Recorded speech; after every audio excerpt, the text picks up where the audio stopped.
Now I would just like to introduce y'all to the man, the myth, the legend, the MVP front runner. If anybody else got to say something different about that, then come see me. Yeah. I'm right here in B-More outside the bank. If you got an issue with that, come see me. I'm about that. Big trust. Woo woo. Lamar Jackson in the flesh. Is Mark Ingram available to be your hype man every day, Peter? That was fantastic. My dog. It was unbelievable. It was one of the best moments we had during that incredible MVP season for 2019.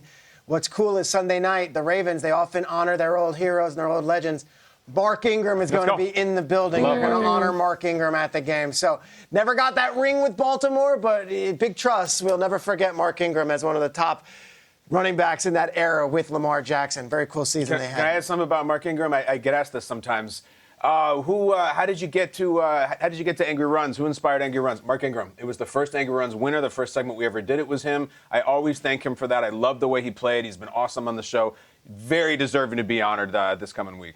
That is so cool because just yesterday we had Derrick Henry on, and Manti was talking about how he talked to Mark Ingram about Derrick Henry, and now Derrick Henry is on the Ravens, and it all comes full circle. That's running backs. Let's go quarterbacks. Manti, is that where you look when you look at this game for Sunday Night Football? I definitely look at the Josh Allen. Yeah. And going against that Baltimore Ravens defense, that's what I really look. That's that game that I circled. That's that classic linebacker versus quarterback showdown that I'm looking at. And you look at Josh Allen and his ability to read defenses. He's going against a defense that's going to show that too high look. But guess what? They're not showing too high. After this ball snaps, they're going to transition to a cover one. So when you have somebody like Josh Allen who sees those pre-snap looks and he's able to make those calls pre-snap, does he do that knowing that he's going against a defense that, well, they're going to show you one thing and play something else, you know? So I'm really looking forward to watching this game. I'm really looking forward to seeing Josh Allen do Josh Allen things. But you have a Roquan Smith-led defense with a Kyle Hamilton boy that's Notre Dame dog that's out there doing his thing. So I'm definitely looking forward to this matchup. We spent so much time in the summer talking about all the things that Buffalo lost on defense, whether it be Milano to the injury or it be Poyer or it be Hyde. And yet, you look at this defense, they've been really good and really stout for the Buffalo Bills. And it's almost like, yeah, no Gabe Davis, no Stephon Diggs. We're okay on offense. No Matt Milano. You know, Bernard got hurt in that game early on in the season. Like, we're good. Like, we'll be fine.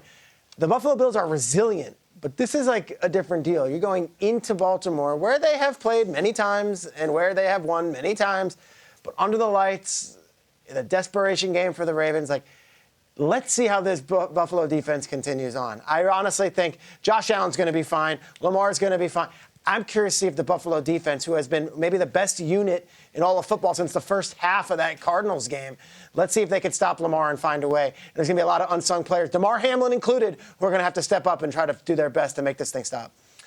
Stephon Diggs was a great Buffalo Bill. He really was. And Gabe Davis was an excellent player as well, and we'll all be welcome back in Buffalo when he retires.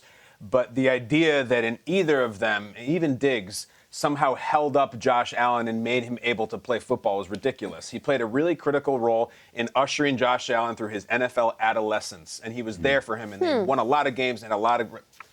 He's an adult now. Who's he going to throw the ball to? Pretty much anybody. It's an incredible thing that he's doing. Last year, 2023, he had 3 games without an interception all season. This year, 2024, he's 3 for 3 without an interception. The Bills have never lost a game in the Allen era when he doesn't have a giveaway. I don't think they're losing this one. Sometimes everybody works with someone who may be very good at their job, but you don't really like working with after a while. Doesn't matter what line of work you're in. That's the case there. He's better, he's happier, he's looser. This is the best Josh Allen we've ever seen, and he just lost his top 2 receivers. You figure it out. Yeah, to the top 2 receivers, to Kyle's point, when you did your MVP delivery, you said you can take his right arm, you can take his left arm, and he's still going to be an MVP caliber. I go right back to Kyle on the Angry Run winner of the week and just the belief that Derrick Henry perhaps has been plugged back in to the electrical outlet that maybe he was unplugged from for the last couple of years with the Titans. I was not expecting to see this version of Derrick Henry in this offense. Why do you think it's working, Kyle? It's a very, very cool thing because there's a lot of talks when you see someone that good, that successful, who's been worked that hard at running back. Oh, they're going to a new team. It often doesn't work out. It seems like a great idea, and then you get things like Adrian Peterson on the Saints or the Cardinals or the Lions, just one of those things, like one of these greats who just doesn't have it anymore. Derrick Henry last week against Dallas looked like Derrick Henry 7 years ago against the Colts or Jaguars. It's a really cool deal. It's not just a one-off either. He looks fast, he looks spry, and he's going to need it all against Buffalo, but I'm impressed. Derrick Henry is 5th in the NFL in rushing, and Lamar Jackson is 8th. It's right back where we were, and Mark Ingram's in the house to watch it. I'm telling you, this Buffalo D, we've been praising them. Let's see if they're up for this task. You're right. I wonder if we're going to get a redonkulous out of Chris Collinsworth for this one. Always curious what word he's going to drop on us on Sunday Night Football. It's a really, really good one.